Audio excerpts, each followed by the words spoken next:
6월 19일 토요일 새벽기도 시작하겠습니다. 히브리서 4장 12절과 13절 말씀을 봉독합니다. 하나님의 말씀은 살아있고 활력이 있어 좌우에 날선 어떤 검보다도 예리하여 혼과 영과 및 관절과 골수를 찔러 쪼개기까지 하며 또 마음의 생각과 뜻을 판단하나니 지으신 것이 하나도 그 앞에 나타나지 않음이 없고 우리의 결산을 받으실 이의 눈앞에 만물이 벌거벗은 것 같이 드러나느니라. 아멘. 오늘의 이 말씀은 웬만한 성도들은 다 암송하기도 하고 또 이 말씀을 자주로 듣기도 하고 또 많이 인용하기도 하는 그런 말씀입니다. 우리가 신앙생활 할 때에 하나님을 가까이 하고 싶다, 하나님과 함께 하고 싶다, 하나님의 음성을 듣고 싶다, 그때그때 하나님의 뜻을 좀 알고 싶다, 이렇게 생각하는 경우가 많습니다. 어떻게 그것을 할 수 있을까? 하나님은 영이셔서 이제 우리 곁에 보이는 형태로 가까이 계실 수가 없어요. 함께 하신다 해도 우리가 그분을 형체를 아니 가지고 계시니 알 수가 없는 거죠. 또 하나님이 영이셔서 우리 사람들이 하는 이 말처럼 이 소리를 가지고 하나님 음성을 우리에게 들려주시지도 아니하고요. 그래서 우리가 하나님이 어디 계시는가 하고 자주로 바로 내 안에 계시는 하나님이시지만서도 깨닫지 못하고 엉뚱한 곳에서 하나님을 찾아 헤매기도 하고 또 만나고 싶다고 하소연하기도 하지요. 자, 하나님은 말씀을 통해서 자기 자신을 드러내시는 분이십니다. 그런데 이 말씀은 성경 말씀이죠. 신학 사상 중에 계시 의존 사상이라고 하는 것이 있어요. 매우 중요한 사상이고 기초적인 사상입니다. 계시를 의존한다. 하나님에 대해서 우리가 알고 싶다고 해서 하나님 우리가 연구하고 분석하고 이렇게 해서 우리가 하나님을 알 수 있는 것이 아니에요. 하나님은 그런 분이 아니십니다. 어떻게 피조물이 창조주를 연구할 수 있겠습니까? 파헤칠 수 있겠습니까? 하나님을 알고 싶다면 하나님께서 자신을 보여주실 때에 우리가 그것을 놓치지 않고 봐야 되고 살필 수 있어야 됩니다. 그런데 하나님은 스스로 자기 자신을 나타내 보여주셔요. 이것을 계시라고 합니다. 그런 계시는 두 가지로 구분을 하죠. 조직신학에 의하면 특별 계시와 일반 계시로 나눕니다. 일반 계시는 믿는 사람이나 안 믿는 사람이나 모든 세상 사람들이 다 알 수 있도록 하나님께서 자기 자신을 스스로 나타내 보여주셔서 하나님이 살아 계심을 알게 해줘요. 그것이 바로 자연현상이든지 피조세계든지 이런 것들을 통해서 하나님의 신성과 그분의 능력에 대하여서 세상 사람들이 다 알게 하나님 자신을 나타내 보여주셨습니다. 이것이 일반 계시입니다. 특별 계시는 특별한 사람들만 알게 되는 거죠. 하나님 백성들이 성령님을 통하여서 하나님을 알게 되고 깨닫게 되어지는 것입니다. 성령님은 성경 말씀을 통하여서예요. 이 특별 계시는 성경 말씀입니다. 그러니까 이 성경 말씀을 가까이 하고 자주 대면하게 되어지면 그것이 바로 하나님을 만나는 일이고 하나님과 함께하는 것이지요. 그래서 오늘 본문에 보니까 하나님의 말씀은 살아있고 활력이 있어 좌우에 날선 어떤 검보다도 예리하여 혼과 영과 및 관절과 골수를 찔러 쪼개기까지 하며 또 마음의 생각과 뜻을 판단하나니 지으신 것이 하나도 그 앞에 나타나지 않음이 없고 우리의 결산을 받으실 이의 눈앞에 만물이 벌거벗은 것 같이 드러나느니라. 이 하나님의 말씀의 능력을 우리에게 보여주고 계셔요. 자, 하나님께서 모든 피조물들을 다 낱낱이 다 들여다 보실 수 있는데 벌거 벗은 채 세워놓은 것처럼 다 보실 수 있다. 그 앞에 하나라도 나타나지 아니한 피조물이 창조주 앞에는 없는 것이다. 이렇게 말씀하시고 또 겉에뿐이 아니라 우리의 마음의 생각과 뜻을 다 판단하시는데 이것이 하나님 말씀이기를 한다는 거예요. 자, 하나님 말씀은 곧 하나님이시라. 요한복음 1장 1절에 보면 하나님의 말씀은 하나님이셔요. 하나님은 하나님의 말씀으로 오늘 이 시대에 우리에게 나타나시고 자신을 드러내 보여주시고 자신의 뜻을 우리에게 가르쳐 주십니다. 그런데 이 하나님의 말씀이 우리 안에 있는 모든 죄성을, 죄의 성향을 다 살펴 알으셔요. 또 우리 연약함을 다 들춰내시기도 해요. 그래서 지적하실 수가 있습니다. 그러므로 우리가 하나님 말씀을 통하여서 우리가 우리 자신 안에 있는 여러 가지 추하고 더러운 죄들을 알고 우리 연약하고 무력한 것들을 우리가 고백할 수밖에 없는 겁니다. 하나님 말씀은 우리 앞에서 거울이나 다름이 없는 거예요. 우리 자신을 비춰보는 거울처럼 우리 자신들을 다 보여줘요. 근데 겉에 있는 것만 그렇게 보여주시는 것이 아니고 우리 안에 내면에 깊숙이 숨겨놓은 것들 이런 것들까지 다 그분은 다 찔러 쪼개기까지 다 해서 마음의 생각과 뜻까지도 다 판단해 보이시는 분이라는 거죠. 그래서 우리 자신이 어떤 존재인지를 깊이 깨닫게 해줍니다. 무엇이요? 하나님 말씀이. 우리가 하나님 말씀을 읽을 때 그렇게 우리 자신이 어떤 존재인지를 깨닫게 해주신다는 거예요. 하나님의 말씀 앞에서 우리는 우리 자신들을 고백할 수밖에 없어요. 우리 자신들을 숨길 수가 없습니다. 그래서 우리 입에서 나는 죄인으로소이다. 나를 불쌍히 여기옵소서. 혹시는 형제들아 우리가 어찌 알고 이렇게 그리고 고백할 수밖에 없는 것이지요.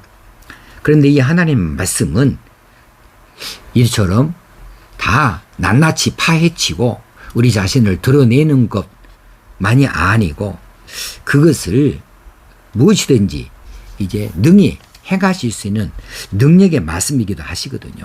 그래서 하나님 말씀을 통하여서 힘과 능력을 얻기도 하고 우리가 깨끗하게 되어지기도 하고 새롭게 되어지기도 하는 것이 하나님의 말씀의 능력 입을 때 그렇습니다. 하나님의 말씀을 통하여서 우리가 영육 간의 강건함을 얻게 되어지는 거예요. 왜냐하면 하나님 말씀이 하나님이시니까.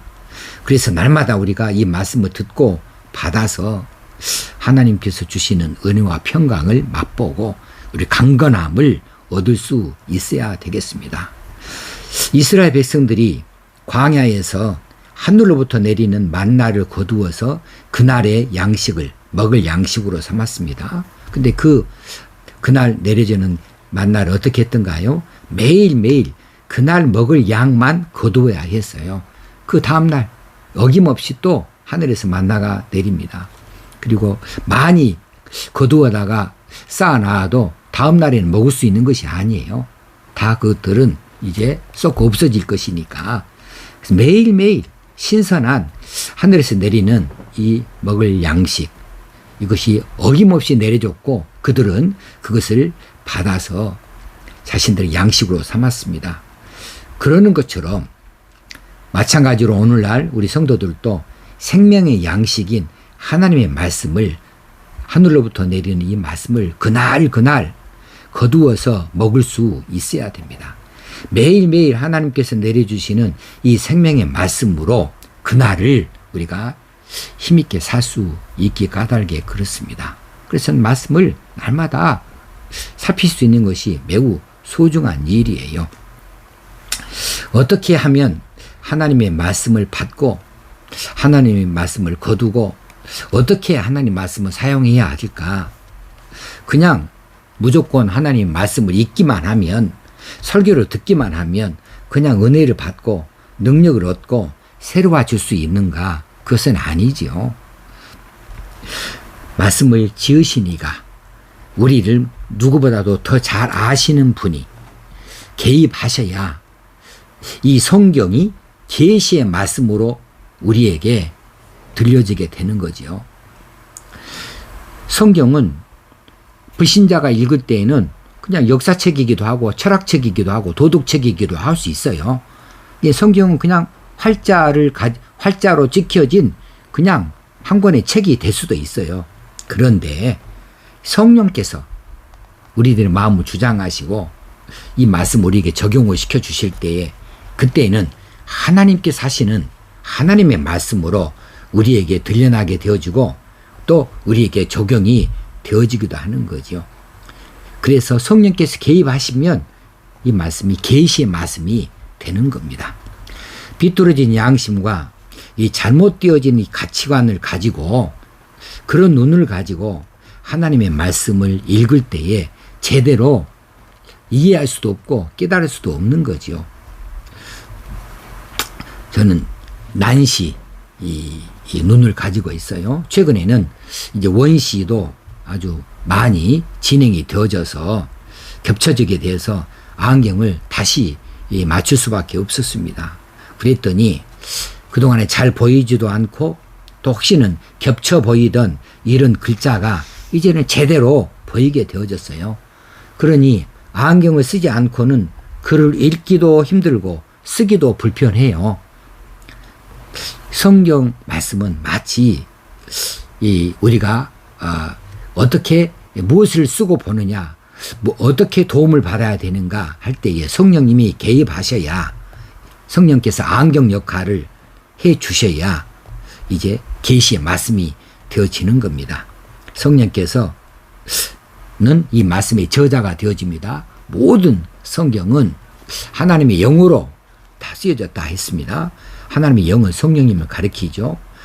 이 성령께서 말씀의 저자이신데 말씀의 저자이신 성령께서 우리에게 들려주실 때에 이 말씀이 제대로 이해가 되어지고 깨닫게 되어지지 않겠습니까? 또 성령님은 이미 우리 안에 내주해 계시는 중에 있어요. 그래서 우리 자신에 대해서 너무나 잘 압니다. 우리 형편에 대해서 너무나 잘 알고 계십니다. 그래서 이 말씀의 적용을 어떻게 우리에게 해주실까에 대해서 너무나 잘 아셔요. 똑같은 말씀이라도 형편과 처지에 따라서 각기 다르게 또 그 적용이 되어줄 수 있는 것은 각각의 사람들의 형편과 처지가 다르고 또 이해도가 다르기 때문에 그렇죠. 성령님을 의지하면 성령님의 도우심을 구하면 살아계신 하나님의 생생한 말씀으로 이 말씀들이 우리에게 들려나게 되어지고 깨닫게 되어지고 또 능력을 우리가 체험할 수도 있게 되어질 줄로 믿습니다. 그래서 말씀을 날마다 읽는 것이 중요하다. 그리고 성령님을 의지해서 읽는 것이 중요하다. 그래서 말씀을 읽기 전에 먼저 성령님께 기도 먼저 하시고 성령께서 조명하여 주시는 조명은 불을 밝혀 주신다는 거죠. 불 앞에다가 빛을 비춰 주셔서 이 말씀이 잘 보이게 되어지고 또 깨닫게 되어지도록 그렇게 역사하실 때에 우리가 하나님의 말씀을 계시의 말씀으로 나를 향하신 하나님의 능력 있는 말씀으로 살필 수가 있게 되겠습니다. 13절에 보면 만물이 벌거벗은 것 같이 드러나느니라. 우리의 결산을 받을 시에 눈 앞에서 우리 결산을 받으시는 하나님이시죠. 하나님 심판하실 하나님 그분 앞에서 만물이 벌거벗은 것 같이 다 드러날 수밖에 없다. 또 지으신 것이 하나도 그 앞에서 나타나지 않음이 없다. 모두 다 그 앞에 있다는 거죠. 여기서 중요한 단어가 드러난다는 겁니다. 벌거벗은 것 같이 드러나느니라. 이 드러난다고 하는 말에 원어가 트라켈리조라고 하는 헬라어를 썼어요. 트라켈리조는 멱살을 쥐다, 내던지다 이런 뜻을 가지고 있다고 합니다. 그래서 고전학자 바클레이 주석에 보면은 세 가지 의미를 가지고 이 뜻을 해석을 해 주었어요. 한 가지는 첫째는 레슬링 선수가 상대 선수의 목을 잡고 꼼짝 못하게 할 때에 트라켈리조라고 했어요. 그래서 이것을 그대로 우리에게 적용한다면 인간이 하나님을 피하여서 도망갈 수 없다. 하나님 앞에 우리가 드러난다는 것은 하나님께서 우리의 목을 꼼짝 못하게 움켜쥔 것처럼 우리가 하나님을 피하여 도망갈 수 없는 존재라는 거죠. 그래서 하나님 말씀 앞에 우리가 그런 존재들입니다. 두 번째는 동물들을 매달아 놓고 가죽을 벗길 때에 트라켈리조라는 단어를 쓴다고 그러죠. 이것은 하나님께서 우리를 다루고자 하신다면 우리 내면 속속들이 하나님께서 일일이 다 하나씩 벗기면서 꿰뚫어 보실 수 있다는 거죠. 세 번째는 고대에 재판을 기다리거나 혹시는 형장에 끌려가는 이 죄수의 목 밑에다가 칼날을 세워두어서 죄수가 고개를 밑으로 숙이지 못하도록 자신의 얼굴을 감추지 못하도록 고개를 들어서 만천하에 자신의 얼굴을 공개함으로 수치스럽게 할 때에 트라켈리조라고 하는 단어를 썼다고 그래요. 자, 이 세 가지를 종합해서 본다고 한다면 이 드러난다고 하는 말의 뜻은 우리가 숨기고자 하거나 혹시는 위장할 수 없도록 모든 실상이 낱낱이 드러나게 되어져서 수치스럽게 되어지는 이런 일들, 이것이 드러난다는 뜻입니다. 하나님 지으신 것이 모두 다 심판하실 하나님 앞에 드러날 수밖에 없다. 지으신 것이 그 앞에 나타나지 않은 것이 없고 나타나되 완전히 감출 수도 없고 숨길 수도 없고 벌거벗은 것 같이 모든 실상이 낱낱이 다 그렇게 드러날 수밖에 없는데 그것이 참으로 수치스러운 것이 된다는 것이지요. 자, 이렇게 우리의 죄들을 다 드러나게도 하셔서 이것들을 통하여 우리가 고침받게 하고자 하는 거예요. 우리로 하여금 이 말씀을 통하여 치유받게 하십니다. 하나님의 말씀은 치유의 능력이 있습니다. 그래서 이 말씀을 통하여서 우리가 우리의 죄악들을 허물들이 드러나기도 하지만 또 한편으로는 이 말씀을 통하여서 우리의 죄악이 또 우리 허물들이 다 용서받기도 하고 치료되어지기도 할 수 있다는 거죠. 자, 그래서 드러내야 됩니다. 이 말씀은 드러내게 만들어 놓습니다. 또 그것을 드러내놓고 치료하는 거죠. 우리의 살을 썩게 하는 이 종기, 이것을 치료하고자 할 때는 이 골문자리를 드러내야 돼요. 골문자리를 드러내야 이 종기를 치료할 수 있는 것처럼 우리의 죄악과 허물들이 하나님의 말씀 앞에서 낱낱이 드러나야, 그래야 이것을 회개하고 또 하나님 말씀을 통하여서 치유가 되어지고 또 깨끗하게 되어지기도 하는 것이지요. 그래서 우리가 하나님 말씀을 날마다 읽어야 됩니다. 묵상해야 됩니다. 그리고 마음에 새기고 그대로 따라 순종할 수 있어야 됩니다. 여호수아 1장 8절, 이 말씀도 우리가 잘 암송하는 말씀이죠. 이 율법책을 네 입에서 떠나지 말게 하며 주 야로 그것을 묵상하여 그 안에 기록된 대로 다 지켜 행하라. 그리하면 네 길이 평탄하게 될 것이며 네가 형통하리라. 형통하기를 원하십니까? 평탄하기를 원합니까? 그러시거든 하나님의 말씀을 읽고 그것을 묵상해야 됩니다. 그리고 그 안에 기록된 대로 다 지켜 순종할 수 있어야 됩니다. 이 말씀을 뒤집어서 말하면, 말씀을 소홀히 하면, 말씀대로 따라 살지 아니하고 말씀을 읽지 않아서 하나님의 뜻을 살피지 못하고 자기 마음대로 산다면 평탄할 수도 없고 형통을 기대할 수도 없다는 말씀이 되지 않겠습니까? 이 말씀을 히브리서 용어로 말한다면 하나님의 안식에 능히 들어가지 못할 것이다. 이렇게 해석할 수가 있겠습니다. 오늘은 이 말씀의 중요함에 대해서 말씀을 드리는데 이것은 정말 아무리 강조해도 지나침이 없는 말씀이니 이 말씀을 깊이 새기시기를 바랍니다. 찬송가 200장 달고 오묘한 그 말씀, 이 말씀 3 3절 찬송을 하겠습니다. 널리 울려 퍼지는 생명의 말씀은 마음의 용서와 평안을 골고루 주나니 다만 예수 말씀 듣고 복을 받네. 아름답고 귀한 말씀 생명샘이로다. 아름답고 귀한 말씀 생명샘이로다. 하나님 아버지, 오늘 말씀의 중요함에 대해서 한번 살폈습니다. 이 말씀을 깊이 새기고 성령께서 조명하여 주시는 대로 말씀을 받게 하시고 이 말씀을 우리가 따라 순종할 수 있는 자들이 되게 하시고 하나님 뜻을 잘 헤아려 알 수 있기를 원합니다.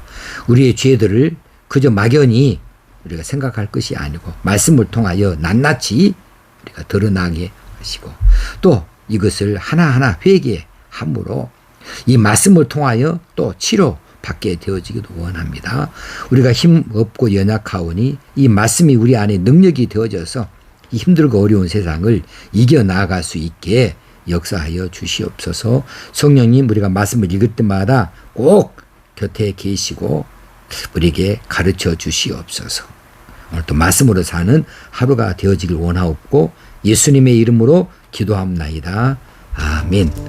오늘도 말씀으로 승리하는 날이 되어지기를 주의 이름으로 축원합니다. 감사합니다.